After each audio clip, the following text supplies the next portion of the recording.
ان الحمد للہ نحمده ونستعینه ونستغفره ونعوذ باللہ من شرور انفسنا ومن سیئات اعمالنا من يهده اللہ فلا مضل له ومن يضلل فلا هادی له واشهد ان لا الہ الا اللہ وحدہ لا شریک له واشهد ان محمدا عبدہ ورسولہ اما بعد فإن خير الحديث كتاب الله وخير الهدي هدي محمد صلى الله عليه وآله وسلم وشر الأمور محدثاتها وكل محدثة بدعة وكل بدعة ضلالة وكل ضلالة في النار. أعوذ بالله السميع العليم من الشيطان الرجيم من همزه ونفخه ونفثه. بسم الله الرحمن الرحيم. رب اشرح لي صدري ويسر لي امري واحلل عقدة من لساني يفقهوا قولي. بسم الله الرحمن الرحيم. ان الله وملائكته يصلون على النبي يا ايها الذين آمنوا صلوا عليه وسلموا تسليما. اللهم صل على محمد وعلى آل محمد كما صليت على إبراهيم وعلى آل إبراهيم إنك حميد مجيد. اللهم بارك على محمد وعلى آل محمد كما باركت على إبراهيم وعلى آل إبراهيم إنك حميد مجيد. اللهم ربنا آتنا في الدنيا حسنة وفي الآخرة حسنة وقنا عذاب النار. لا إله إلا أنت سبحانك إني كنت من الظالمين. حسبنا اللہ ونعم الوکیل. یا حی یا قیوم برحمتک استغیث ولا حول ولا قوة الا باللہ العلی العظیم. ربنا آتنا من لدنک رحمہ وہیئ لنا من امرنا رشدا. آمین. آج انشاءاللہ تعالی ہم آیت الکرسی سے جو اگلی آیت ہے سورۃ البقرہ کی آیت نمبر 256 اس سے انشاءاللہ سٹارٹ لیں گے. یہ جو سورۃ البقرہ کی آیت نمبر 256 ہے یہ بھی ایک کرٹیکل آیت ہے. اس میں کئی ایک اہم مضامین ڈسکس ہوئے ہیں. انشاءاللہ میں کوشش کروں گا اسے کور کروں. اعوذ باللہ من الشیطان الرجیم. بسم اللہ الرحمن الرحیم. لا اکراہ فی الدین. دین قبول کرنے کے معاملے میں کوئی جبر نہیں، کسی پہ سختی نہیں کہ اس کو دین قبول کروایا جائے. اس کو کھول لیں قرآن کو سامنے. قد تبین الرشد من الغی. بے شک خوب واضح کر دیا گیا ہے ہدایت کو گمراہی کے مقابلے میں. یہ بڑی اہم آیت ہے. اللہ تعالیٰ فرما رہا ہے کہ کسی کے اوپر زبردستی اور دھونس نہیں ہے کہ وہ دین قبول کرے. یعنی آپ تلوار کے زور کے اوپر، گن پوائنٹ کے اوپر کسی کو مسلمان نہیں کر سکتے. اللہ تعالیٰ نے ہدایت اور گمراہی کو الگ کر دیا ہے. جس کی مرضی ہے وہ ہدایت قبول کرے، جس کی مرضی ہے وہ انکار کر دے. جو سورہ الدہر میں بھی آیا نا، انا ہدیناہ السبیل اما شاکرا و اما کفورا. بے شک ہم نے ہدایت کا راستہ واضح کر دیا ہے، اب تمہاری مرضی ہے، چاہے وہ تم شکر گزاری کی روش اختیار کرو خواہ ناشکری کی. زبردستی کسی شخص کو دین اسلام میں داخل نہیں کیا جا سکتا. لیکن اس میں ایک اس کا جز ایسا ہے اور وہ اسپیسیفکلی نبی صلی اللہ علیہ وآلہ وسلم کی بعثت سے متعلق ہے. یہ اللہ تعالیٰ کی سنت رہی ہے کہ جب کبھی بھی کسی رسول کو مبعوث کیا گیا، نبی نہیں رسول، رسول جو ہے وہ سپرلیٹو ڈگری ہے، جو دھمکی کے ساتھ آئے کہ مجھ پہ ایمان لے کر آؤ، اگر نہیں لے کر آؤ گے تو اللہ تعالیٰ کی طرف سے تم پہ عذاب آ جائے گا. جو پیغمبر یہ دھمکی لگاتا ہے نا وہ رسول ہوتا ہے. باقی عام انبیاء ہیں. تو چونکہ ہمارے محبوب صلی اللہ علیہ وآلہ وسلم بھی رسول تھے، آپ کے کیس میں بھی یہ دھمکی امپلائیڈ تھی آپ کی دعوت میں کہ جو لوگ ایمان نہیں لائیں گے تو ایک نہ ایک دن ان کو اللہ تعالیٰ اپنے عذاب کے ذریعے تباہ و برباد کر دے گا. جس طرح کہ اگلی قوموں کے ساتھ ہوا، سیدنا نوح علیہ نبینا علیہ الصلاۃ والسلام، سیدنا لوط علیہ السلام، سیدنا موسیٰ علیہ السلام، سیدنا شعیب علیہ السلام، اور سیدنا ہود علیہ السلام، سیدنا صالح علیہ السلام، ان تمام رسولوں کے کیس میں ان کے مخالفین کو اللہ تعالیٰ نے تباہ و برباد کر دیا اور اہل ایمان کو بچا لیا۔ ہمارے نبی صلی اللہ علیہ وآلہ وسلم کے کیس میں بھی ظاہر ہے یہی اللہ کی سنت تھی۔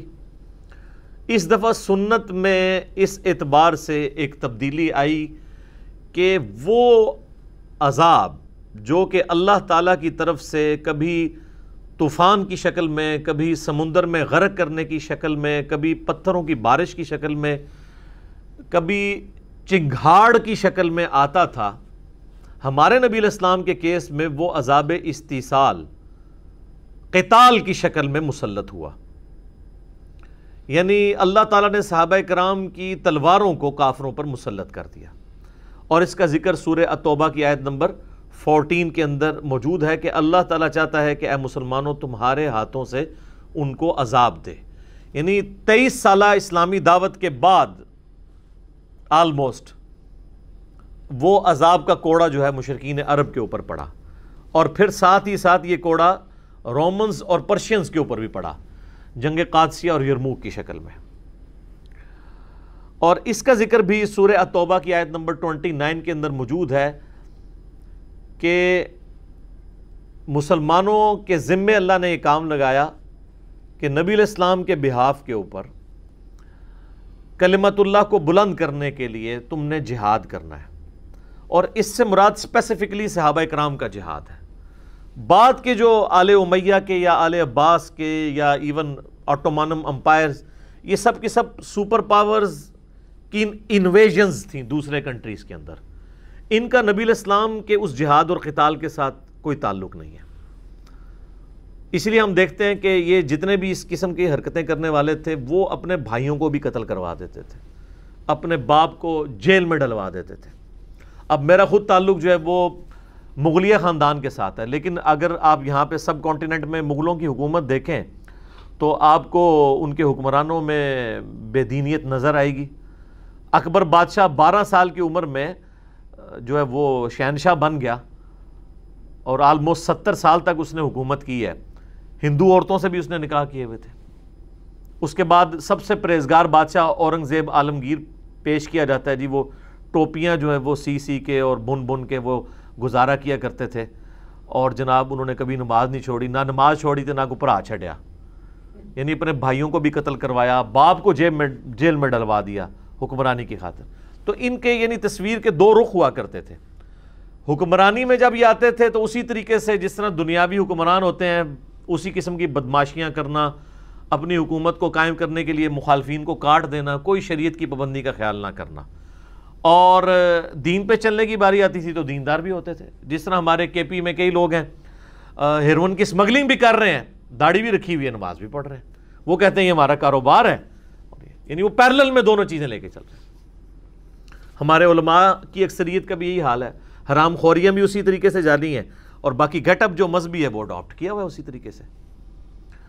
تو یہ سارے کے سارے معاملات حکمرانوں کے ساتھ لگے رہتے تھے، ان میں یہ کمزوریاں رہتی تھیں۔ ہاں صحابہ کرام کو اللہ تعالیٰ نے ایک اسپیشل پروٹیکشن دی تھی۔ خلفائے راشدین نے جو انویژنز کی ہیں وہ انویژنز نہیں تھی، بلکہ وہ عذاب استحصال کا کوڑا تھا جو پڑا رومنز کے اوپر اور پرشین کے اوپر، اور اس کا ذکر سورہ التوبہ کی آیت نمبر 29 میں موجود ہے کہ 3 آپشن رکھے جائیں گے، یا تو اسلام قبول کر لو، یہ دنیا کے ہر غیر مسلم کے لیے 3 آپشن نہیں ہے، ان کے لیے ہے جن کی طرف اللہ تعالیٰ نے نبی علیہ السلام کو مبعوث اس حوالے سے کیا تھا کہ آپ نے اپنی مبارک زندگی میں ان پہ حجت تمام کر دی۔ بعد کے تو مسلمانوں پہ ابھی تک حجت تمام نہیں ہو رہی ہے، ایک فرقہ دوسرے کو کافر کہہ رہا ہے، اور دوسرا کہہ رہا ہے جی میں جنتی فرقہ ہوں، باقی سب دوست کی ہیں، اس لیے کہ نبی دنیا میں موجود نہیں ہے۔ ہاں نبی علیہ السلام نے اپنی مبارک زندگی کے اندر جو لوگ موجود تھے ان پہ حق واضح کر دیا تھا، اللہ کی غیبی تائید کے ذریعے لوگوں کو یہ پتہ چل گیا تھا کہ یہ شخصیت غیر معمولی شخصیت ہے۔ لہٰذا جن لوگوں کو نبی علیہ السلام نے خطوط لکھے اپنی مبارک زندگی میں، صرف انہی لوگوں تک صحابہ کرام علیہم رضوان نے جا کے ان کے سامنے یہ 3 شرائط رکھی ہیں سورہ توبہ کی آیت نمبر 29 میں. یا تو اسلام قبول کر لو، یا پھر ہمیں جزیہ دو. جو مسلمانوں نے سالانہ ایک ٹیکس رکھا ہوا تھا کافروں کے اوپر، وہ بڑا تھوڑا سا تھا، اس سے زیادہ ٹیکس تو مسلمان خود دیتے ہیں بیت المال میں زکوٰۃ کی شکل میں. وہ آپ سمجھ لیں 4 دینار تھے سونے کے سالانہ. ہر کافر نے بیت المال میں 4 دینار سونے کے دینے ہوتے تھے.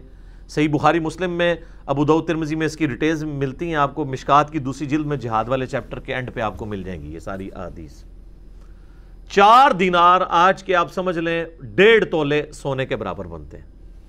1.5-2 لاکھ روپیہ ٹیکس سال پورے کا. اور اس کے اگینسٹ مسلمانوں نے ان کی حفاظت کرنی ہے، جو بہت مشکل کام تھا کیونکہ قبائلی سسٹم تھا. قبائل ایک دوسرے پہ ٹوٹتے رہتے تھے. حتیٰ کہ جب کبھی یہ ڈیسیژن کرنا ہوتا کہ ہم نے علاقہ مسلمانوں نے چھوڑنا ہے تو جزیہ لیا ہوا بھی کافروں کو واپس کر دیا جاتا تھا کہ بھئی اب ہماری کوئی ذمہ داری نہیں، ہم نے اگر ایڈوانس جزیہ لیا تو یہ اپنے پاس رکھو اور ہم اس پیسے کو بھی استعمال نہیں کریں گے. یعنی اتنی ایمانداری تھی. تو 1.5 تولے سونا، 4 دینار سونے کے 4 دینار یا 40 سکے جو ہیں وہ چاندی کے جنہیں درہم کہا جاتا تھا. دونوں کی ایکویلنٹ ایک ہی ویلیو ہوتی تھی. اس زمانے میں 20 دینار آج کا 7.5 تولے سونا بنتا ہے، اور 200 درہم یعنی چاندی کے سکے وہ آج کا 52.5 تولے چاندی کے ایکویلنٹ تھا اس زمانے کے اعتبار سے، جب سونا اور چاندی کی آپس میں ریشو جو ہے وہ 1 اور آلموسٹ 7 کی تھی. اب تو 1 اور 100 کی ہو چکی ہے. آج تو سونے کا نصاب ہی دیکھا جائے گا. اس پہ الگ سے میری ویڈیوز ریکارڈڈ ہیں، وہ آپ دیکھ سکتے ہیں. تو یہ دوسری شرط ہوتی تھی. تیسری شرط یہ ہوتی تھی کہ اگر تم نے اسلام قبول نہیں کرنا، جزیہ بھی نہیں دینا، تو پھر ہم سے جنگ کے لیے تیار ہو جاؤ. اور اسی کے تحت پرشین امپائر کے خلاف جنگ یرموک اور باقی چھوٹی موٹی جنگیں لڑی گئیں، اور رومنز کے خلاف جنگ یرموک اور باقی اور جنگیں لڑی گئیں. پھر جنگ یرموک میں جب شکست ہو گئی رومنز کو، تو ان کو اندازہ ہو گیا کہ ہم مسلمانوں کی طاقت کا مقابلہ نہیں کر سکتے، تو وہ جزیہ دینے پہ آمادہ ہو گئے.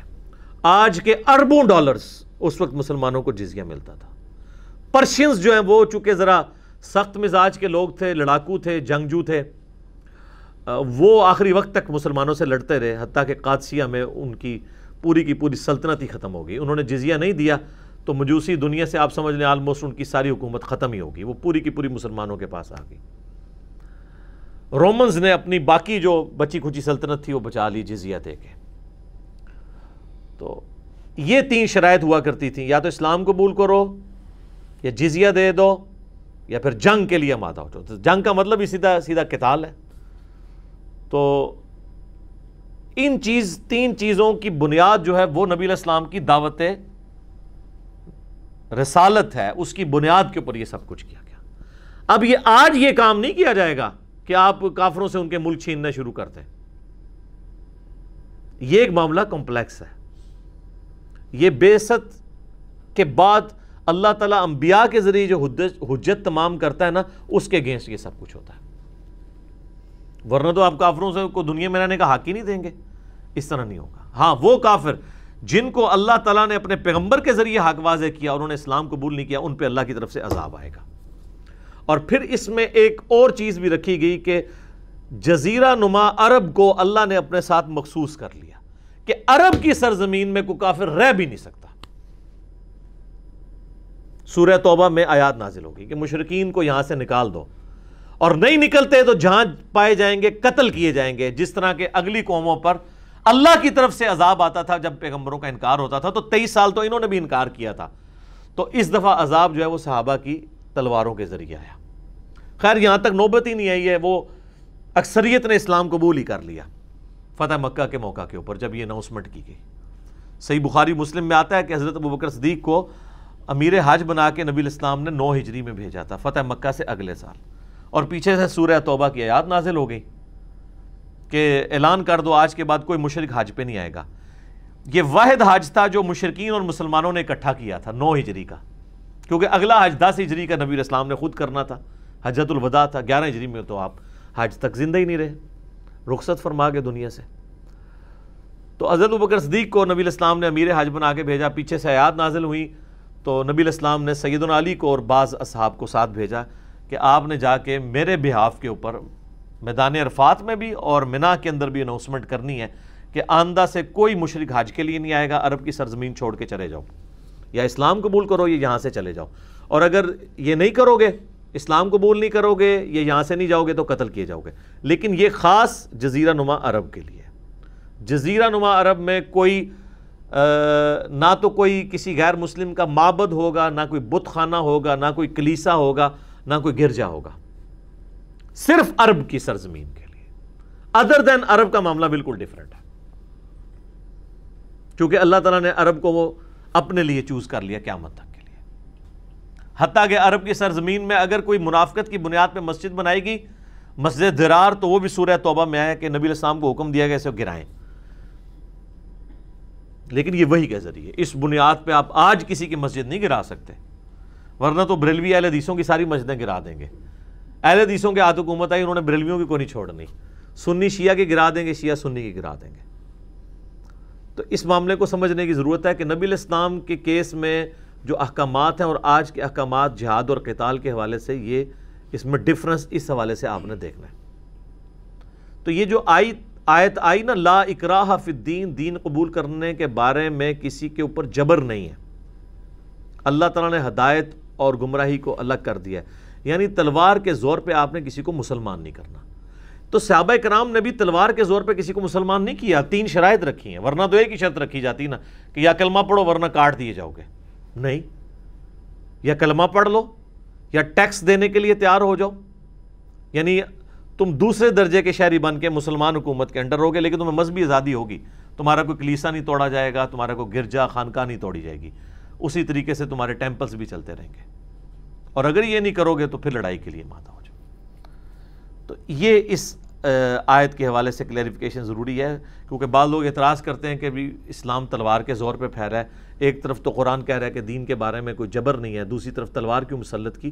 تو اس کے پیچھے نبی علیہ السلام کی بعثت کا معاملہ تھا، اور اس میں بھی آپ دیکھیں صرف ایبسولوٹلی تلوار مسلط نہیں ہوئی ہے، بلکہ آپشن رکھے گئے ہیں کہ ذمہ بن کے رہ سکتے ہو جزیہ دے کے، اور عرب کی سرزمین کے لیے آیا کہ وہاں پہ تم جزیہ دے کے بھی نہیں رہ سکتے، وہ چھوڑنا ہوگا تمہیں۔ اور وہ الٹیمیٹلی نبی علیہ السلام کی جو بخاری مسلم میں آخری وصیتیں آئی ہیں، ان میں سے ایک وصیت یہ تھی کہ یہودیوں کو عرب کی سرزمین سے نکال دینا۔ تو حضرت عمر کے دور میں پھر الٹیمیٹلی ان کو عرب کی سرزمین سے نکال دیا گیا، اور آج تک پھر وہاں سے نکلے ہوئے ہیں، دوبارہ واپس نہیں آ سکے وہاں پہ۔ اچھا، اس آیت کو مس یوز بھی کرتے ہیں ہمارے مسلمان، سیکولر قسم کے مسلمان، وہ کہتے ہیں جی دیکھیں جی لا اکراہ فی الدین کا مطلب ہے دین کے بارے میں کوئی جبر نہیں، یعنی کوئی نماز روزہ کرنے کی ضرورت نہیں ہے، سود کھاتے رہو اور عام خوریاں کرتے رہو، کوئی دین میں تو جبر نہیں، جس کی مرضی دین پہ چلے، جس کی مرضی نہ چلے۔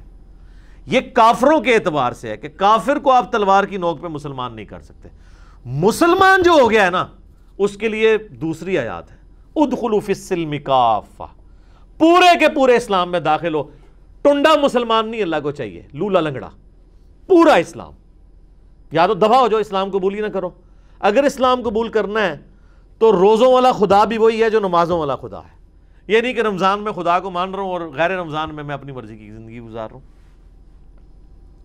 نمازوں والے خدا کو تو میں مانتا ہوں، رزق حلال کا حکم دینے والے اور حرام سے منع کرنے والے میں خدا کو نہیں مانتا، یہ نہیں ہوگا۔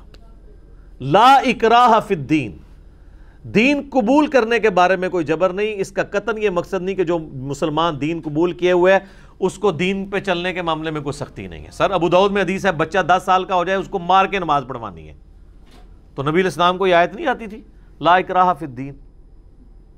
جو مسلمان ہوگا اس کے اوپر دین کی پابندیاں ہوں گی۔ دنیاوی طور پہ بھی آپ دیکھیں، کوئی شخص کہے کہ میں پاکستانی فوج میں ملازمت اختیار کروں گا، لیکن میں فوج کی وردی نہیں پہنوں گا، بوٹ نہیں میں پہن سکتا، اس کے باوجود میں فوج میں ملازمت اختیار کرنا چاہتا ہوں، تو کیا فوج میں اس کو ملازمت دی جائے گی؟ وہ کہیں گے کہ بھئی آپ نے ملازمت کرنی ہے نہیں کرنی آپ کی اپنی مرضی ہے، ہم کب کہہ رہے ہیں کہ آپ فوج ضرور اختیار کریں، لیکن ونس آپ فوجی بنیں گے تو فوج کا سارا ڈسپلن ایس او پیز آپ کو فالو کرنے پڑیں گے۔ اسی طریقے سے ونس جو بندہ مسلمان ہو گیا وہ یہ لا اکراہ فی الدین کے پیچھے نہیں چھپ سکتا. یہ کافروں کے بارے میں ہے کیونکہ ساتھ یہ آ گیا قد تبین الرشد من الغی، بے شک ہدایت کو گمراہی سے الگ کر کے اللہ تعالیٰ نے واضح کر دیا ہے. اور آگے دیکھ لیں ساتھ ہی ذکر آ گیا فَمَن يَكْفُرْ بِالطَّاغُوتِ، جو کوئی طاغوت کا کفر کرے گا، یعنی اللہ کے مقابلے پہ جو بھی کھڑا ہے چاہے وہ شیطان ہے یا انسان ہے وہ طاغوت ہے. یہ اردو میں لفظ طغیانی استعمال، طغیانی کب آتی ہے؟ جب دریا یا سمندر اپنی حدود سے باہر نکل جائے. تو یہ جو طاغوت ہے وہ اپنی حد سے باہر نکلا ہوا ہے، اللہ کے ساتھ شریک لوگ اسے ٹھہرا رہے ہیں. تو جو کفر کا طاغوت کرے، طاغوت کا کفر کرے گا، وَيُؤْمِن بِاللَّهِ، اور ایمان لائے گا اللہ پر. آپ دیکھیں کہ کفر مسلمان نے پہلے کرنا ہے، ایمان بعد میں لے کے آنا ہے. اور کفر کس کا کرنا ہے؟ اللہ کے مقابل ہستیوں کا. تو ہمارا کلمہ کیا ہے؟ لا الہ، کوئی الہ نہیں ہے، سارے جھوٹے خداؤں کی نفی، الا اللہ، سوائے اللہ کے. پہلے ہم کفر کا طاغوت کا کفر کرتے ہیں اور پھر ہم اللہ پر ایمان لے کر آتے ہیں. تو اللہ تعالیٰ ہمارا جو کوئی کفر کرے گا طاغوت کا اور ایمان لائے گا اللہ پر، فَقَدِ اسْتَمْسَكَ بِالْعُرْوَةِ الْوُثْقَىٰ، تو اس نے تو ایسا مضبوط کڑا ہلکا پکڑ لیا، ایسی مضبوط زنجیر پکڑ لی ہے، لَن انفصام لَهَا، جو کبھی نہیں ٹوٹے گی. پرانے زمانوں میں جب بحری جہازوں کو لنگر انداز کیا جاتا تھا نا سمندر یا دریا کے کنارے کے اوپر، تو بڑے بڑی زنجیریں اس کے ساتھ ہوتی تھی، وہ لنگر باندھے جاتے تھے کیونکہ ڈرفٹ کی وجہ سے پھر وہ دوبارہ ساحل سمندر سے دور چلے جاتے ہیں جہاز، کیونکہ پانی تو مسلسل چل رہا ہوتا ہے اور دریا میں تو ویسے ہی چل رہا ہوتا ہے نا. سمندر میں تو رکا ہوا بھی جو ہے وہ ویوز کی شکل میں ہوتا ہے، دریا میں تو مسلسل چل رہا ہوتا ہے، اس میں تو آپ کشتی ایک جگہ روک ہی نہیں سکتے جب تک اسے باندھ نہ دیں. تو وہ عروۃ الوثقیٰ یعنی ایسا مضبوط چین باندھی جاتی تھی کہ وہ یہ نہ ہو کہ وہ چین ایسی کمزور ہو کہ جب پانی جہاز کو بہا کے لے جائے تو وہ ساتھ چین کو بھی توڑ دے. جس طرح اگر آپ نے کسی جو ہے وہ مضبوط قسم کے بیل کے ساتھ باریک سی رسی باندھی ہو تو جب وہ بیل وہ چھڑائے گا تو رسی بھی ٹوٹ جائے گی. تو ظاہر ہے بحری جہاز کے تو اتنے بڑے بڑے وزن کشتیوں کے ہوتے تھے، اور جب وہ پانی میں اس کو آپ باندھتے ہیں تو پیچھے سے زور کا ریلا آیا ہے اور وہ کشتی کو بہا گیا تو ساتھ سنگل بھی نہ ٹوٹ جائے. تو اللہ تعالیٰ ہمارا ہے کہ جو کوئی کفر کا طاغوت کا کفر کرتا ہے اور اللہ پر ایمان لاتا ہے نا تو وہ ایسا مضبوط زنجیر پکڑ لیتا ہے جو کبھی ٹوٹے گی نہیں، جیسا کہ اس بحری جہاز کے لیے اس زنجیر کی ضرورت ہوتی ہے. اسی کے نام کے اوپر سید جواد نقوی صاحب نے اپنے مدرسے کا نام رکھا ہے نا عروۃ الوثقیٰ. آپ کو سمجھ آئی کہ یہ کیا نام رکھا ہے انہوں نے؟ لَن انفصام لَهَا، جو کبھی نہیں ٹوٹے گا. واللہ سمیع علیم، اللہ تعالیٰ سننے والا اور علم والا ہے. اب اگلی آیت جو ہے نا سورۃ البقرہ کی آیت نمبر 257، وہ بھی بہت کریٹیکل آیت ہے جس میں بتایا جائے گا کہ اللہ کا ولی کون ہے. ایک تو وہ ولی ہیں جو انڈیا پاکستان بنگلہ دیش میں لوگوں نے بنائے ہوئے ہیں، یعنی جس کے سب سے زیادہ کپڑے اترے ہوئے ہوں گے وہ اتنا بڑا ولی ہوگا، جنہوں کہتے ہیں الف ننگا ہوئے گا تو سب تو بڑا ولی ہوئے گا. ایک وہ ولی کا کانسیپٹ ہے جو اللہ تعالیٰ قرآن میں دے رہا ہے. اللہ کے نزدیک جس نے بھی کلمہ پڑھ لیا اور سچے دل کے ساتھ اسلام میں داخل ہو گیا وہ اللہ کا ولی ہے. یہ وہ کہتے ہیں نا جی وہ ہمیں کیا پتا کون ولی ہے کون نہیں ولی ہے، اور ایک طرف یہ کہہ رہے ہوتے ہیں اور دوسری طرف اپنے بابوں کو ولی بھی ڈکلیئر کر رہے ہوتے ہیں. ہاں ہم جن لوگوں کے بارے میں یہ کلیم کرتے ہیں نا کہ یہ اللہ کے ولی ہیں، یہ ہمارا حسن ظن ہے. مثلا ہمارا یہ عقیدہ ہے کہ تمام صحابہ اور اہل بیت اللہ کے اولیاء میں سے جو مرتے دم تک ایمان پر قائم رہے، یہ شرط ہے اس میں.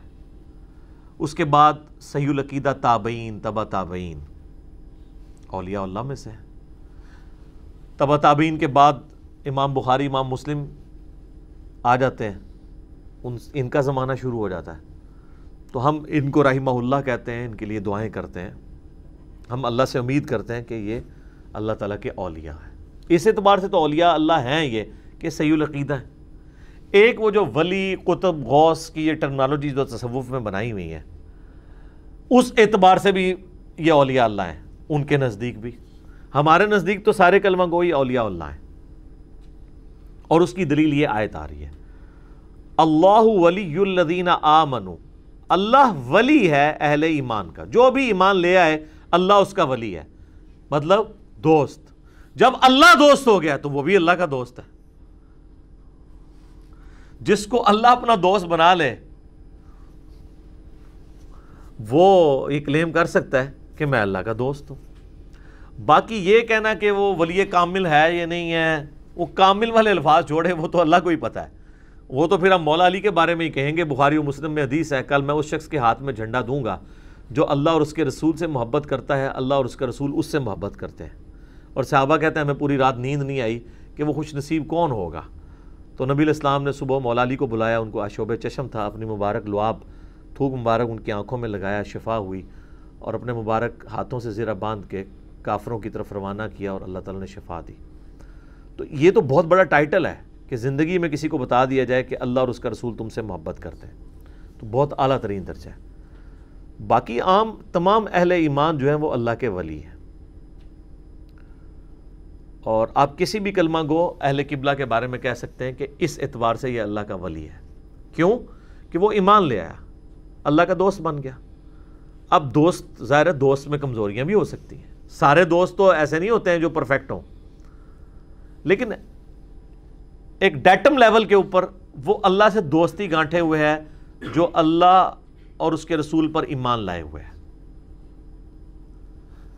اور جو اللہ رسول پہ ایمان نہیں لاتا وہ شیطان کا ولی ہے۔ دنیا میں دو ہی اولیاء ہیں، یا اللہ کا ولی ہوگا یا شیطان کا ولی، تیسرا کوئی نہیں ہوگا۔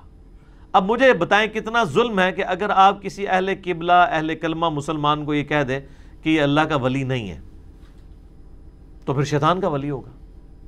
اور اگر کوئی کہتا ہے نہیں، یہ ولی کہنے سے مراد میری یہ ہے کہ ولی کامل نہیں ہے، یہ گناہگار بھی ہو سکتا ہے، ہمیں کیا پتا کہ اللہ تعالیٰ کو یہ محبوب ہے یا نہیں ہے، تو سر وہ تو ہمیں پھر کسی کے بارے میں بھی نہیں پتا، سوائے جن کے لیے کوئی سند نازل ہوئی ہے۔ ہم جن کو بڑے وثوق کے ساتھ بھی رحمت اللہ علیہ کہہ رہے ہیں، بڑے بڑے بزرگوں کو، ان کے بارے میں بھی ہم کلیم تو کوئی نہیں کر سکتے، اگرچہ ہمارے یعنی حسن ظن ہے اور ان کی خدمات ہمیں بتا رہی ہیں کہ یہ اللہ کے اولیاء ہیں جن کی یہ کتابیں رکھی ہوئی ہیں، تو آڈے تو پھر بھی میں ڈکلیئر نہیں کرنا، میں اینا دی گل کر رہا ہوں، تو آڈے انتظار ہی نہیں رہا، یعنی جن کو میں کلیم کیے ہوئے ہوں، اور جن کو میں کلیم کیے ہوئے ہوں وہ واقعی اس اعتبار سے اولیاء اللہ ہیں کہ ان کو آپ بھی مانتے ہیں، ان کا کون انکار کر سکتا ہے؟ تو باقی کوئی بھی ایک جو مسلمان ہے وہ اپنے آپ کو اللہ کا ولی کہہ سکتا ہے۔ میں نے بھی کئی ویڈیوز میں کہہ دیے ان علماء سو کے بارے میں جنہوں نے میرے خلاف جھوٹے پراپوگنڈے کیے، تو میں نے کہا کہ صحیح بخاری کی حدیث ہے، جس نے میرے ولی کے ساتھ دشمنی کی میرا اعلان جنگ ہے اس کے خلاف، تو اللہ نے دنیا میں انہیں ذلیل کیا ہے۔ تو کہتے ہیں اس نے دعوی ولایت کر دیا ہے۔ وہ میں دعوی ولایت تو اپنے مخالفین کے لیے بھی کرنے کے لیے تیار ہوں اگر ان کا عقیدہ صحیح ہو تو، کیونکہ جو اہل ایمان ہے وہ اللہ کا ولی ہے۔ تو باقی اگر آپ یہ کہتے ہیں کہ جی جو جن کو ہم اولیاء اللہ ڈکلیئر کریں گے وہی صرف اولیاء اللہ ہوں گے، تو وہ آپ نے جن جن کو ڈکلیئر کیا تھا ہم نے ان کی کتابوں سے گستاخانہ عبارتیں نکال دی ہیں، تو اب آپ خود فیصلہ کریں کہ ان کے بارے میں آپ نے کیا حکم لگانا ہے۔ اور اگر آپ کہتے ہیں نہیں یہ کتابیں تبدیل ہو گئی ہیں، وہ خود اچھے تھے، تو انہی کتابوں کے ذریعے ان کا تعارف تھا، جب تعارف ہی ختم ہو گیا پھر اچھے برے ولی تو بات ہی ختم ہو گئی، بندہ ہی نہیں ایگزسٹ کر رہا۔ اگر بخاری شریف ختم ہو جاتی ہے تو امام بخاری کا وجود ختم، کیونکہ ان کا تعارف تو یہ کتاب ہی تھی۔ تو یہ اللہ تعالیٰ کا اعلان جنگ ہے جو اللہ کے ولی کے ساتھ دشمنی کرے۔ اور آپ دیکھیں وہ لوگ جو لوگوں سے نذرانے لیتے ہیں، لوگوں کے پیسے پہ پلتے ہیں اور لوگوں کے چندوں کے ذریعے باقی لوگوں کو کھلاتے ہیں، تو کہتے ہیں دیکھیں نہیں بزرگوں کا لنگر چل رہا ہے، وہ لنگر انہیں خود چلایا ہے۔ امیر لوگوں سے ہتھیاتے ہیں، 1 کروڑ روپیہ ہتھیا کے 10 لاکھ روپیہ، وہ سلطانہ ڈاکو والی بات ہوئی کہ امیروں سے لوٹ کے غریبوں میں بانٹ دیا، تو اس میں اس نے کہاں سے لنگر چلایا ہے؟ مطلب کس بزرگ نے جو ہے مزدوری کر کے تو غریبوں کو کھانا کھلایا ہے؟ امیروں سے یہ لیتے ہیں، غریبوں کو کھلاتے ہیں، کہتے ہیں لنگر چل رہا ہے، اور کبھی امیر سے پوچھتے بھی نہیں کہ یہ حرام کی کمائی ہے تیری حلال کی ہے۔ تو اس طرح کا لنگر جو ہے وہ تو سر گرو نانک کے مزار کے اوپر بھی چل رہا ہے، چلے جائیں کرتارپور پہ، وہاں لنگر نہیں چل رہا۔ تو یہ ولایت کی دلیل ہو جائے گا. تو ایک دنیاوی سسٹم ہے جہاں پہ لنگر والا معاملہ چل رہا ہے. تو اس طرح بڑے بڑے کلیم کر دیتے ہیں ان کے بارے میں اور کہتے ہیں جی وہ ان لوگوں کو اولیاء اللہ مان رہے ہیں جو لوگوں سے چندے بٹور کے خود بھی کھاتے ہیں باقیوں کو کھلاتے ہیں, اور جو اپنی جیب سے نکال کے ان کے اوپر لگا رہا ہے اور ان سے 1 روپیہ لینے کا روادار نہیں ہے, اس کو ولی ماننے کے لیے تیار نہیں ہو رہے.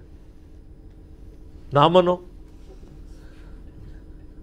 تو آپ لوگوں کو بتا دیں کہ ولایت کا کرائٹیریا یہ ہوتا ہے کہ جو امیروں سے ہتھیائے, اپنے اوپر لگائے اور لوگوں کو کھلائے, وہ اللہ کا ولی ہوتا ہے.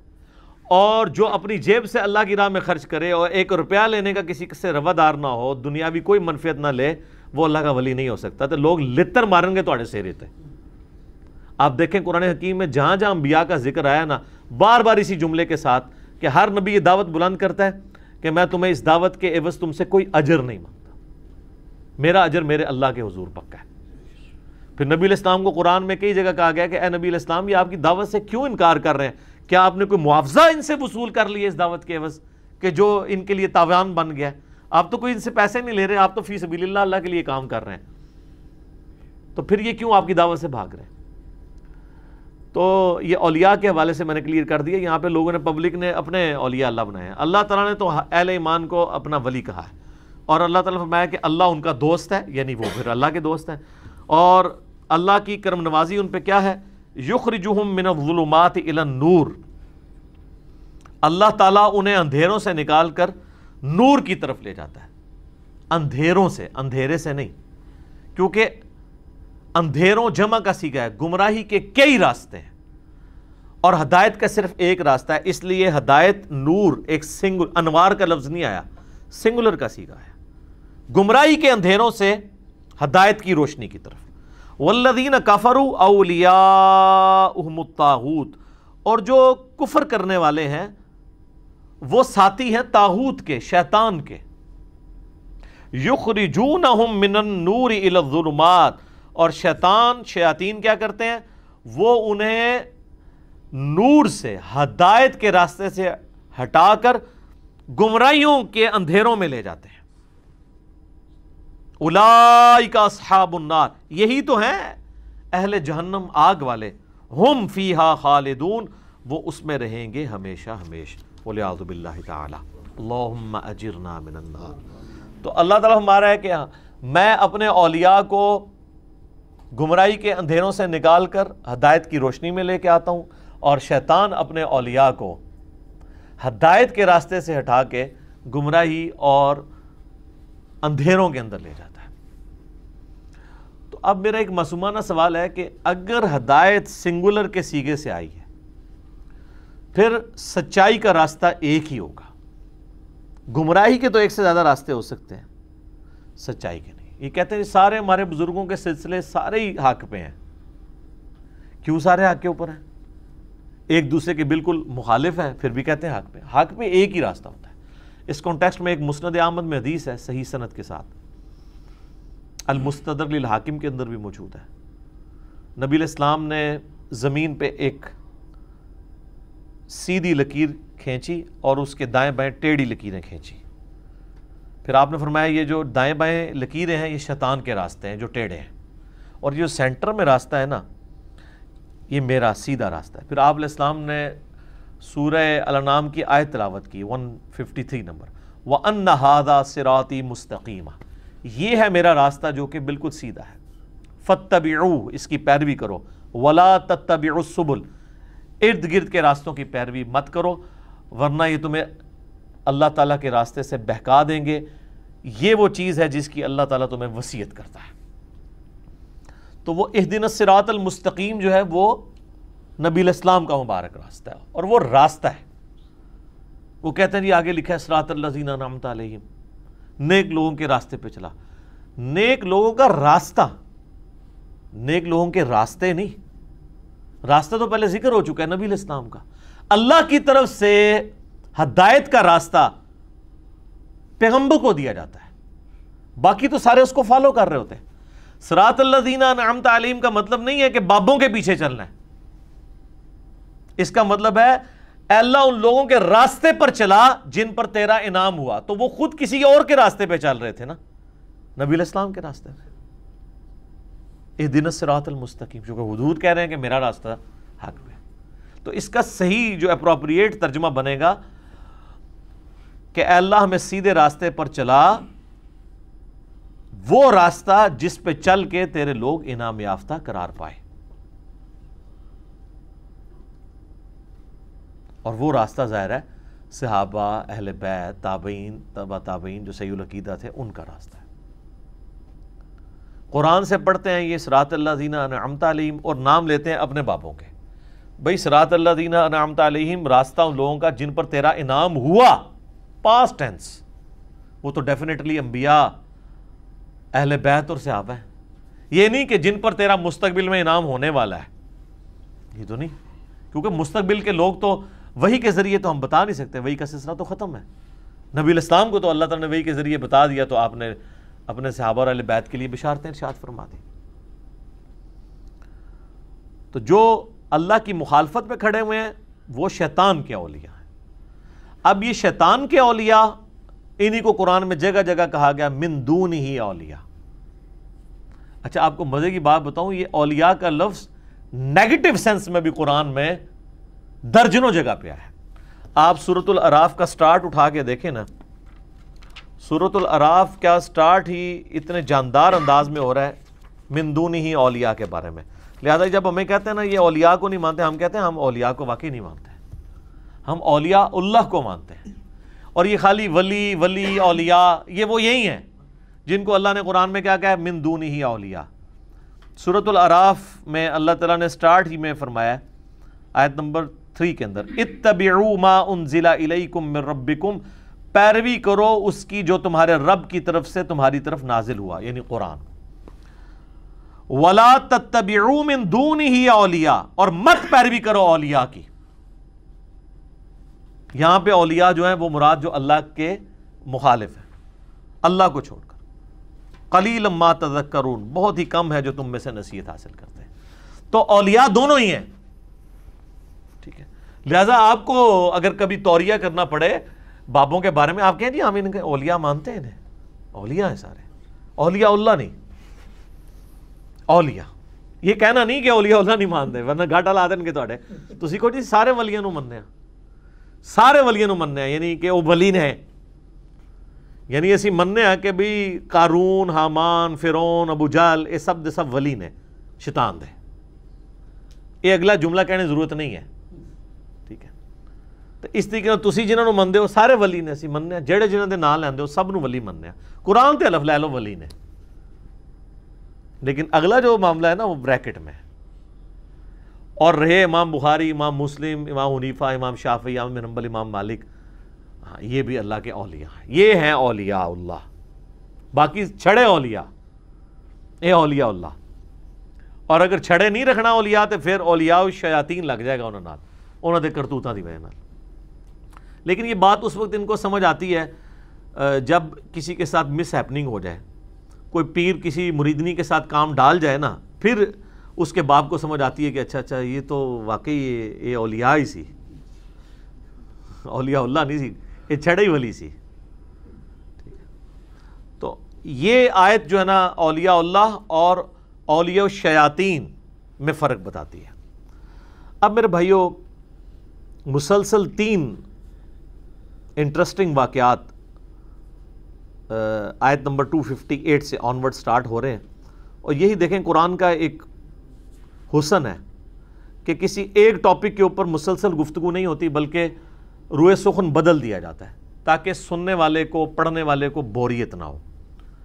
اب دیکھیں یہ کتنے کرٹیکل ٹاپکس ڈسکس ہوئے ہیں. پارہ نمبر 3 کا آغاز ہوا ہے تفضیل بین الرسل والے عقیدے سے, پھر ساتھ شفاعت کا صحیح عقیدہ کیا ہے, قیامت والے دن کسی نے کام نہیں آنا, اور شفاعت بالاذن کیا ہے جسے اللہ اذن دے گا, اور پھر پوری آیت الکرسی جس میں اللہ کی توحید بیان ہوئی. پھر اس کے بعد اگلی آیات کے اندر دین قبول کرنے کے معاملے میں جبر نہیں, اس کو ڈسکس ہوا. پھر شیطان اور اللہ کے اولیاء کا فرق ڈسکس ہوا. اب فوراً ٹاپک چینج ہو کے 3 واقعات ہسٹری کے اللہ نے بیان کیے ہیں جن کا تعلق انبیاء کرام علیہ السلام کے ساتھ تھا۔ پہلا واقعہ ہے سیدنا ابراہیم علی نبینا علیہ الصلوۃ والسلام کا، آیت 258 میں، الم تر الی الذی حاج ابراہیم فی ربہ، کیا تم نے اسے نہیں دیکھا جس نے جھگڑا کیا ابراہیم کے ساتھ ان کے رب کے بارے میں، ان آتاہ اللہ الملک، اس بات کے اوپر کہ اللہ نے اسے بادشاہی دی تھی۔ یہ نمرود کا ذکر آ رہا ہے اور اللہ تعالیٰ نمرود کی بادشاہی کو اپنی طرف منسوب کر رہا ہے، اس کی ملوکیت کو، کہ ہم نے اسے اس لیے ملک دیا تھا کہ وہ ہمارے مقابلے پہ کھڑا ہو جاتا اور ہمارے پیغمبر سے ہماری ذات کے بارے میں جھگڑا کرنا شروع کر دیتا۔ لہٰذا یہ جو لوگ کہتے ہیں نا جی کسی کو بادشاہ اگر بنایا گیا تو وہ اللہ نے اسے حکومت دی ہے نا، تو وہ اللہ نے حکومت تو فرعون کو بھی دی، نمرود کو بھی دی، اور اللہ نے حکومت ابو بکر، عمر، عثمان و علی کو بھی دی، لیکن زمین اسمان کا فرق ہے، دونوں طرف اللہ نے حکومتیں دی ہیں۔ سورہ ال عمران میں ہے کہ یہ ملک اللہ کا ہے، اللہ جسے چاہتا ہے ملک دیتا ہے، جس سے چاہتا ہے چھین لیتا ہے۔ پھر اللہ تعالیٰ نے صاف فرمایا وَتُعِزُّ مَن تَشَاءُ وَتُذِلُّ مَن تَشَاءُ، جسے چاہتا ہے عزت دیتا ہے، جسے چاہتا ہے ذلیل کرتا ہے۔ کئی لوگوں سے حکومت لے کے ان کو عزت دے دیتا ہے، حسین ابن علی،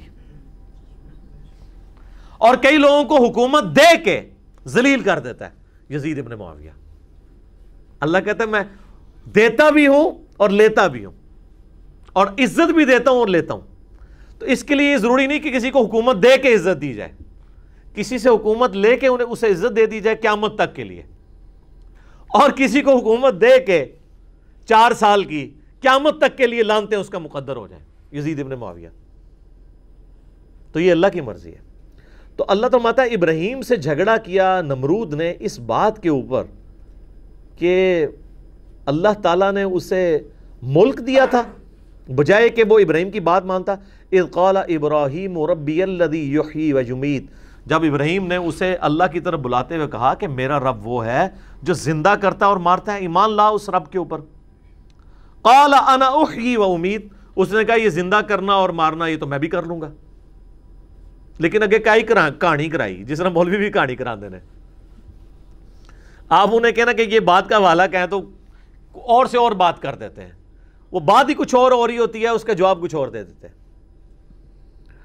تو اس نے بھی یہی کہانی کرائی، اس کی ڈیٹیل قرآن نے سکپ کر دی ہے، لیکن وہ ہمیں روایتوں کے اندر ملتا ہے کہ اس نے 2 قیدی منگوائے، ایک قیدی وہ تھا جس کے لیے سزائے موت کا حکم تھا، اور دوسرا قیدی وہ تھا جس کا جرم ثابت نہیں تھا۔ اس نے کیا کیا کہ جس کو سزائے موت تھا اس کو چھوڑ دیا اور دوسرے قیدی کو سزائے موت دے دی۔ اس نے کہا دیکھو میں بھی زندگی دیتا ہوں اور موت دیتا ہوں، حالانکہ یہ کہانی کرائی تھی اس نے۔ اس زندگی موت دینے سے مراد یہ تو نہیں تھا، لیکن اب 2 طریقے ہیں، ایک تو ہے کہ اب ایک جاہل آدمی سے آپ کا واسطہ پڑ گیا تو اب آپ اس کو ہینڈل کس طرح کریں گے۔ حضرت ابراہیم علیہ السلام نے کہا یار چھوڑو اس ٹاپک کو، اس سے پیچھے ہٹ کے آپ نے اگلی دلیل رکھی، کیونکہ اب اس کو یہ بات منوانا مشکل تھا، کیونکہ وہ اب اپنے اس جاہلیت کے اوپر اترا ہوا تھا۔ تو جب کوئی شخص جاہلیت کے اوپر اترا ہو پھر اس کے سامنے دلیل بھی ایسی رکھی جاتی ہے جس کو کہتے ہیں پھکی والی دلیل۔ اللہ تعالیٰ نے پھر وہ ابراہیم علیہ السلام کو کیا دلیل سکھائی، قال ابراہیم فإن اللہ یأتی بالشمس من المشرق، تو ابراہیم نے کہا کہ پر دیکھو کہ بے شک میرا اللہ تو وہ ہے جو نکالتا ہے سورج کو مشرق سے، فأتی بہا من المغرب، تو اگر رب ہے نا تو مغرب سے نکال کے بتا۔ اب یہ لٹریچر کی زبان میں بات ہو رہی ہے، سائنٹیفک لینگویج میں نہیں بات ہو رہی، یعنی ود رسپیکٹ ٹو زمین، جو ہم زمین پہ ایک بندہ آبزرو کرتا ہے۔ میرے پچھلے دنوں ویڈیو بھی ریکارڈ ہو چکی ہے زمین ساکن ہے کے حوالے سے، اس میں نے بتایا تھا کہ یہ جو علماء کہتے ہیں زمین ساکن ہے اور قرآن سے ثابت کرتے ہیں، غلط رزلٹ نکالتے ہیں۔ اور اسی جگہ میں نے جو غیر مسلموں نے مسلمانوں پہ قرآن کے اوپر اعتراضات کیے ہیں کہ جی سورج تو کبھی غروب ہی نہیں ہوتا، تو اس پہ میں نے پھر دلیل دی تھی کہ بھئی آج بھی امریکن اخباروں کے اوپر بھی سن سیٹ اور سن رائز لکھا ہو جاتا، تو پھر امریکہ کو بھی نہیں ابھی تک پتا کہ سورج نکلتا اور غروب نہیں ہوتا، تو وہ کہیں گے نہیں وہ تو ہم لٹریچر کی زبان میں بات کر رہے ہیں جو ہم آبزرو کر رہے ہوتے ہیں۔ تو یہاں پہ بھی آبزرویشن ہے۔ تو اللہ تعالیٰ فرماتا ہے فَبُہِتَ الَّذِي كَفَرَ، ہکا بکا رہ گیا وہ کافر۔ اس کے جواب میں کہاں سے نکال سکتا تھا وہ؟ کیونکہ اللہ کے فزیکل لاز اتنے محکم ہیں کہ ان کو اللہ کے سوا کوئی چینج نہیں کر سکتا. اس دلیل کے اوپر وہ اب اسی طرح کے دلائل ہم سامنے ان کے رکھتے ہیں نا، آج کل کے بابوں کے سامنے بھی رکھتے ہیں. وہ کہتے ہیں جی وہ یہ کر لیتے تھے، وہ یہ کر لیتے تھے، جی وہ بسم اللہ پڑھا ہو تو جناب سمندر کے اوپر چل پڑے. ہم بھی یہ کہتے ہیں تو بسم اللہ پڑھ کے سمندر چھوڑ دے، ایک نالا عبور کر کے بتا دے. اور پھر کہتے ہیں نا اولیاء اللہ سے دنیا خالی نہیں ہے. تو ایک تو کوئی موجود ہوگا نا تو آ جائے. اور وہ جو آتے بھی ہیں وہ اس طریقے سے آتے ہیں کہ وہ آپ ان کے مقابلے میں انہیں چیلنج بھی نہیں دے سکتے.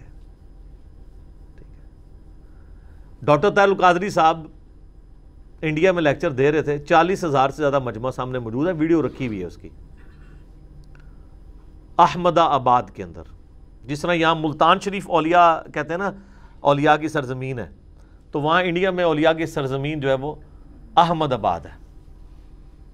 اور وہ قصہ موسیٰ اور خضر بیان کر رہے ہیں اس کو، اور پتہ نہیں اس کو کیا رنگ دیتے دیتے دیتے نا اینڈ پہ پہنچے ہیں وہ. اور وہ کہتے ہیں یعنی یہ جو قرآن میں واقعہ ہے اس کے اوپر میں نے پوری اس کی انجینئرنگ کی ہے، اس واقعے سے جو غلط رزلٹ نکالتے تھے اس کی، وہ آپ دیکھ سکتے ہیں. اور اس سے کرتے کرتے وہ اپنے بابوں کے وہ کرامات ثابت کرتے ہوئے نا اینڈ پہ سپیکر پکڑتے ہیں اور کہتے ہیں جناب کوئی ہے جو قرآن کو نہ مانے ابھی کھڑا ہو جائے، جو وہ کہے گا میں اس کو ادھر ہی کر کے دکھا دیتا ہوں. لیکن جملہ کیا بولا کہ جو قرآن کو نہ مانے. تو کون ہے جو سامنے کھڑا ہو جائے کہ میں قرآن کو نہیں مانتا؟ بھئی تو چھڑا لان کرنا کہ جو بابوں کی کہانیوں کو نہیں مانتا کھڑا ہو جائے، میں بھی کہانی کر کے بتا دیتا ہوں اسے. واقعہ قرآن سے حضرت خضر اور موسیٰ کا بیان کیا اور کہا کہ کون ہے جو نہیں مانتا قرآن کو. قرآن کا لفظ بولا یعنی قرآن کے اس واقعے کو. کون ہے جو نہیں مانتا؟ سارے مانتے ہیں. ابھی کھڑا ہو جائے، جو کہے گا میں اس کو دکھا دیتا ہوں. 40,000 کے مجمع میں ایک بندہ بھی کھڑا نہیں ہوا کہ بھی ہاں جی آپ بھی ذرا کر کے بتا دیں. تخت بلقیس کو چھوڑ دیں، امام کعبہ کو غائب کر کے بتا دیں جو نجدی امام ہے وہاں پہ، اور اپنا امام وہاں کھڑا کر دیں. کسی نے نہیں کہا. یہ تو یہی کہتے ہیں نا نجدی امام ہے. تو کس نے کھڑا ہونا تھا؟ کھڑا ہو جاتا تو شہید ہو جاتا وہاں پہ. ویسے کیتی سیاںگی کو نکلوتا. تو اس طرح کے وہ دلائل کو پکڑ کے نا تو اس طرح کرتے ہیں. اب یہاں پہ حضرت ابراہیم علیہ السلام بھی دیکھیں سب چیزوں کو اللہ کی طرف منسوب کر رہے ہیں. اپنی طرف انہوں نے کہیں نہیں دعویٰ کیا کہ میں زندہ کرتا ہوں مارتا ہوں یا میں مشرق سے سورج نکال کے بتاؤں گا. حضرت عیسیٰ کا بھی ذکر آیا تو ساتھ بِإِذْنِ اللہ آیا.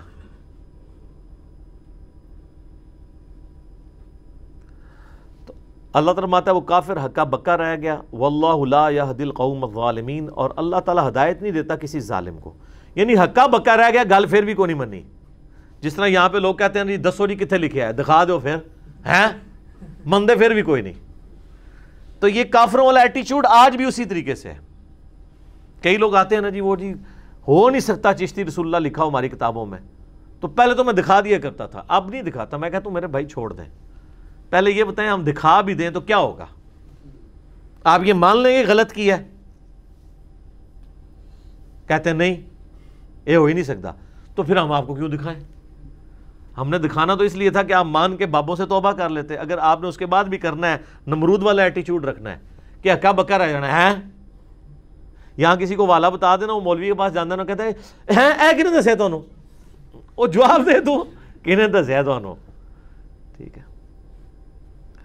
تو جو اس طرح ہکے بکے رہ جاتے ہیں نا اور پھر عمل نہیں کرتے، اللہ تعالیٰ ان کو پیغمبروں کے ذریعے بھی ہدایت نہیں ملتی. تو میرے آپ کے ذریعے تو ہدایت ان کو ملنی نہیں ہے، لہٰذا ان کے بارے میں ٹینشن نہیں لینی. آپ کا کام صرف بتانا تھا. حضرت ابراہیم نے بھی دیکھیں بتایا، اس کے بعد معاملہ اللہ پہ چھوڑ دیا. اب دوسرا واقعہ آ رہا ہے. او کالذی مر علی قریۃ وہی خاویۃ علی عروشہا، اور اسی طریقے سے اس شخص کا حال نہیں دیکھا. اب یہ دیکھنے سے مراد یہ نہیں ہے کہ مطلب وہ سارے لوگ وہاں پہ حاضر و ناظر تھے. یہ لنگوسٹک لٹریچر کی بات ہو رہی ہے. جیسے قرآن میں ہے کہ کافروں نے نہیں دیکھا، زمین و آسمان ملے ہوئے تھے، ہم نے انہیں پھاڑ کے جدا کیا. سورہ الانبیاء میں مراد یہ نہیں کہ کافروں نے دیکھی ہے کوئی ویڈیو، مراد یہ کہ یہ اللہ کی قدرت کا نظارہ نہیں دیکھ رہے ہو کہ ان کو کسی نے بنایا. کہ ایک شخص جو گزرا ایک بستی پر سے جو کہ الٹی پڑی تھی اپنے چھتوں کے بل، یعنی وہ کوئی تباہ و برباد، کوئی کھنڈرات تھے.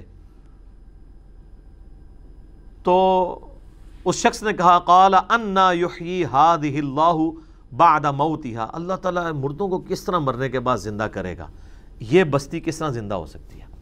یہ میں تورات میں ڈیٹیل ملتی ہے، یہ حضرت عزیر علیہ السلام کے بارے میں آتا ہے کہ وہ ایک کسی کھنڈرات کے پاس سے گزر رہے تھے تو انہوں نے یہ کہا. بعض کہتے ہیں کہ یہ لٹریچر کی زبان میں بات ہے، انہوں نے اپنی مردہ قوم کو مخاطب کر کے کہا کہ اتنی مردہ قوم ہو چکی ہے، دوبارہ اسے عروج کیسے ملے گا. تو دونوں باتیں درست ہو سکتی ہیں، ہم تو دونوں قائد کو صحیح سمجھتے ہیں. تو اللہ تعالیٰ فرماتا ہے فَأَمَاتَهُ اللَّهُ مِئَةَ عَامٍ ثُمَّ بَعَثَهُ، تو اللہ تعالیٰ نے 100 سال کے لیے اسے موت دے دی. نیند بھی موت کی بہن ہے نا، اس کے بعد اٹھا لیا. وہ نیند بھی ہو سکتی ہے اور فزیکل موت بھی ہو سکتی ہے. جیسے اللہ تعالیٰ نے اصحاب کہف کو تو 300 سال کے لیے سلا دیا تھا. 300 جو ہے وہ عیسوی اعتبار سے اور 309 ہجری اعتبار سے، یعنی لیونر کیلنڈر کے اعتبار سے. قال کم لبثت، تو جب اللہ تعالیٰ نے اسے اٹھایا نا حضرت عزیر علیہ السلام کو، تو اللہ نے فرمایا ہاں بھی کتنا عرصہ تم یہاں پہ تیرا گزرا ہے. قال لبثت یوما او بعض یوم، تو انہوں نے کہا یا تو میں پورا دن یہاں پہ سویا رہا ہوں یا دن کا کچھ حصہ. قال بل لبثت 100 عام، اللہ تعالیٰ نے فرمایا نہیں، تم تو 100 سال کے لیے یہاں پہ لیٹے رہے ہو. فانظر الی طعامک وشرابک لم یتسنہ، دیکھ اپنے کھانے پینے کی چیزوں کی طرف، کوئی خراب بھی نہیں میں نے ہونے دی. 100 سال تک کھانے پینے کی چیز بھی اپنی اصلی حالت میں موجود ہے. وانظر الی حمارک، اپنے گدھے کی طرف دیکھ. گدھا جو ہے وہ مر کے اس کی ہڈیاں بھی آ چکی ہوئی تھی. ابھی بڑے مزے کی بات ہے، اللہ تعالیٰ چاہتا تو گدھے کو زندہ رکھ سکتا تھا، خوراک کو خراب کر دیتا اور کہتا دیکھ یہ خراب ہوئی خوراک جو ہے میں اس کو کس طرح ٹھیک کرتا ہوں. تو کسی کے دماغ میں یہ بات آ سکتی تھی کہ گدھا 100 سال کی عمر کا بھی ہو سکتا ہے یا وہ لمبی عمر کا بھی ہو سکتا ہے. کھانا تو ایک ٹائم سے دوسرے ٹائم تک نہیں چلتا، الا یہ کہ آپ کسی ٹھنڈے علاقے میں ہوں.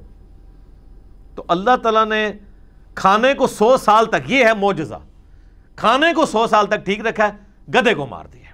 اور آگے دیکھیں کیا الفاظ ہیں. وانظر الی حمارک، اپنے گدھے کی طرف دیکھ. وَلِنَجْعَلَكَ آیَةً لِلنَّاسِ، ہم اسے لوگوں کے لیے نشانیاں بنا دیں گے اور تیرے لیے بھی. وانظر الی العظام کیف ننشزها، دیکھ ان کی ہڈیوں کو ہم کیسے ان کو جوڑتے ہیں. ثم نکسوها لحما، پھر اس پہ کیسے گوشت چڑھاتے ہیں. سر یہ منظر تو حضرت عزیر نہیں دیکھا ہے، حالانکہ یہ روزانہ ہو رہا ہے انسان کے کیس میں بھی، جانداروں کے کیس میں بھی، لیکن وہ فزیکلی سامنے نظر نہیں آ رہا ہوتا اور اس کا ایک ٹائم پیریڈ ہوتا ہے. انسان کے کیس میں آلموسٹ 9 مہینے لگتے ہیں، ہاتھی کے کیس میں 22 مہینے لگ جاتے ہیں، لیکن یہ سیکنڈز میں ہوا ہے کہ وہ ہڈیاں تھیں ان پہ اللہ نے ایسے گوشت چڑھایا، ایک دم سامنے گدھا سامنے آ گیا. ٹھیک ہے، اللہ اکبر. اچھا، اللہ تعالیٰ اس ساری چیزوں کو نشانی بنا کے ایک پیغمبر کے سامنے پیش کر رہا ہے، اس کا ایمان مضبوط کرنے کے لیے کہ اللہ کے لیے مردے کو زندہ کرنا کوئی مسئلہ نہیں ہے. تو مجھے بتائیں اگر پیغمبر خود ہی مردے زندہ کر لیتے ہوتے تو اللہ تعالیٰ ان کو یہ کر کے کیوں دکھا رہا تھا؟ تو بابے کدھر؟ عزیر علیہ السلام کو طاقت نہیں سی کہ مردہ زندہ کرنا، تو شیخ عبدالقادر جیلانی نے کہ تو مردہ کھلا لیا. تو اسی لیے آپ کو ٹھیک قرآن نہیں پڑھنے دیتے. قرآن پڑھتے یہ بھی تو دماغ میں آپ کے خیال آئے گا نا کہ بھی عزیر علیہ السلام کو تو اللہ تعالیٰ مردے کو زندہ کر کے اس گدھے کو بتا رہا ہے کہ دیکھ اس طرح میں مردے زندہ کروں گا. اگر عزیر علیہ السلام خود ہی کر لیتے ہوتے تو اللہ کو بتانے کی ضرورت ہی نہیں تھی. تو بابے نے کہ تو مردے زندہ کر لینے نے. اگر کوئی سمجھتا ہے کہ کسی بابے کو کہ وہ مردہ زندہ کر سکتا ہے تو اس بابے کو شہید کرتے ہیں، خود اپنے آپ کو زندہ کر کے بتائے. کسی اور نے نہیں ہے نا، کیوں کسی معصوم دی جان لئیے؟ جنہیں مصیبت کھڑی کی تھی وہ کیوں نہ لے جائے، جان چھڑائی جائے. وہ کو سٹامپ پیپر لکھوا لو کہ میں اگر دوبارہ زندہ ہونا ہے تو میرا خون معاف ہے. تو کوئی بابا نہیں جو تیار ہونے لگا مردہ زندہ کرنے واسطے. سارے کہیں گے جی توبہ، کوئی نہیں زندہ ہوتا ہے، ایویں کہانی ہے. اپنی جان کو دینے کے لیے کہاں سے تیار ہو جاتا ہے. تو دیکھ پھر ہم کس طریقے سے اس کے اوپر گوشت چڑھاتے ہیں.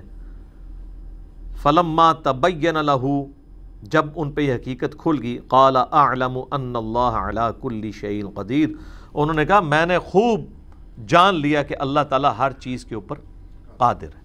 یعنی اس کو کہتے ہیں حق الیقین. ایک ہے علم الیقین، عین الیقین، اور ایک ہے حق الیقین. یہ حق الیقین ہے آخری درجے کے اندر. علم الیقین کہ آپ کو کسی نے بتایا کسی جگہ پہ آگ لگی ہوئی ہے، آپ وہاں پہ پہنچے، آگ آپ کو نظر بھی آ گئی، دھواں اٹھتا ہوا، تو آپ نے اپنی آنکھوں سے مشاہدہ کر لیا. اسے کہتے ہیں عین الیقین، یعنی آنکھوں سے یقین حاصل کر لیا. پہلے صرف علم کی حد تک تھا، یہ ہے آنکھوں کی حد تک. حق الیقین یہ ہے کہ جا کے ہاتھ بھی رکھ دے ہوتے کوئلے ہوتے، تو پھر تو انہوں پتہ لگ جائے گا، پھر واقعی حق کھل کے سامنے آ جائے گا کہ یہ آگ ہی ہے. کیونکہ آپ کو پتہ ہے ویسے تو یہ شوکیس میں سجانے کے لیے آج کل تو کئی ایک آپ کو اس طرح کے جو ہیں وہ شو پیس مل جاتے ہیں، جو لگ رہا ہوتا ہے اس میں سے آگ نکل رہی ہے، روشنی بھی ہوتی نہیں ہے، اس کے اوپر آپ ہاتھ رکھیں تو وہ دھواں بھی آپ کو ٹھنڈا فیل ہو رہا ہوگا. تو ظاہر ہے کہ وہ نظروں کا دھوکہ بھی ہو سکتا ہے. اب ایک شخص کو اگر دھواں اٹھتے ہوئے نظر آ رہا ہے کسی اس طریقے کی اورنج رنگ کی چیز سے، تو اس پہ ہاتھ لگاتا ہے تو اس کے بعد ہی اسے حق الیقین آئے گا نا. تو پیغمبر کو اللہ تعالیٰ نے وہ حق الیقین تک پہنچا دیا، کیونکہ انبیاء کرام نے دنیا پہ اللہ کی حجت ہوتے ہیں، وہ لوگوں کو انہوں نے اللہ کا تعارف کروانا ہوتا ہے، ان کا ایمان جو ہے وہ اعلیٰ درجے کا ایمان ہوتا ہے. تو یہ دو واقعات تھے. ایک واقعے کے اندر کافر کے ساتھ علمی مجادلہ ہوا حضرت ابراہیم علیہ السلام کا.